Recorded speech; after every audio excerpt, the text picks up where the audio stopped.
So, ang gagawin lang po natin mga kaibigan, i-scan lang po natin yung QR code na nadadaan sa ating, ayan. So, scan lang po natin.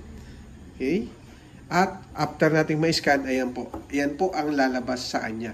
So, nakalagay dito, mga kaibigan, yung kanyang, hello, paano ba natin malaman, mga kaibigan at mga tropa natin, na original o tama yung ORCR sa bibilihin nating second hand na motor? Kasi, marami sa atin ngayon ang naloloko o napipiki ng mga ORCR.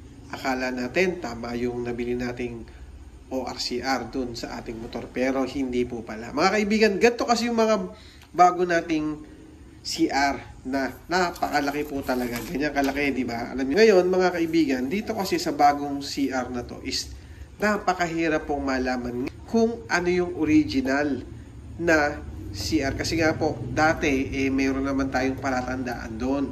Eh dito po sa bagong CR is medyo mahirap pong tingnan. Kasi nga po, is ganun malaki at wala pa po tayong makita kung paano malaman na original ang iyong certificate of registration. Baka mamaya ni-reprint lang nila yan o ni-scan lang nila yan para malaman mo na original o parang original yung dating niya. Pero mga kaibigan, makikita mo din naman kung original or tama yung papel na hawak-hawak mo dun sa bibiling motor sa pamamagitan sa pag-i-scan po ng OR sa ating motor. Ano ba yung dapat natin gawin? Mga kaibigan, syempre kailangan i-scan mo lang yan, yung pinaka-QR code ng OR mo, tapos ganito po ang lalabas. So, ang gagawin lang po natin mga kaibigan, i-scan lang po natin yung QR code na nadadaan sa ating, yan. So, i-scan lang po natin. Okay?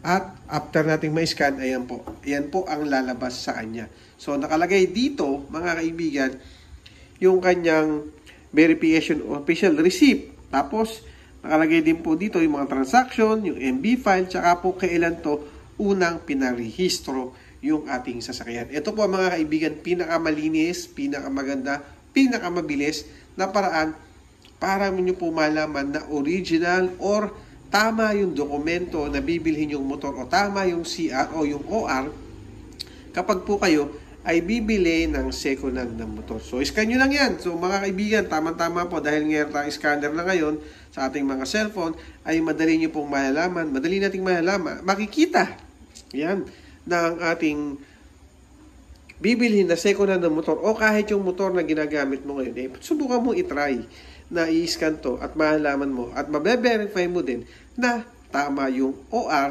doon sa motor na ginagamit mo. So, ayan mga kaibigan na, dito po makikita nyo yung mga ilang detalye at makikita nyo rin dito kung kailan unang pinarehistro ang inyong sasakyan. Okay? So, sana nakatulong po yung video na to, yung short video natin sa mga gustong bumili ng second hand na motor or sa mga bibili pa lang ng second hand na motor. Checkin nyo pong mabuti ang inyong mga dokumento. Lalong-lalo na kapag po yan ay second hand, tapos si Xerox, kasi nga minsan totoo naman, mag-real talk na lang tayo. Marami sa atin mga kaibigan na Xerox or mga photocopy yung nabibili ng motor. Pero lagi ko po sinasabi sa inyo na hanggat maaari ay dapat original yung OR, CR na mabibili nyo na second hand na motor. Para kapag pinalipat na po sa pangalan ninyo o transfer of ownership is mas madali po itong i-process. Compare natin doon sa mga Xerox o photocopy, tapos mga walang ID. Ayan, so dapat maging mapanuri po tayo ngayon sa lahat ng bibili ng motor. Okay? So, yun lang mga kaibigan, napakasimple lang pinag-usapan natin. Mabilis lamang ito. Sana po nakatulong ang video na to sa ating mga rider. Okay? Yun lang. Maraming salamat.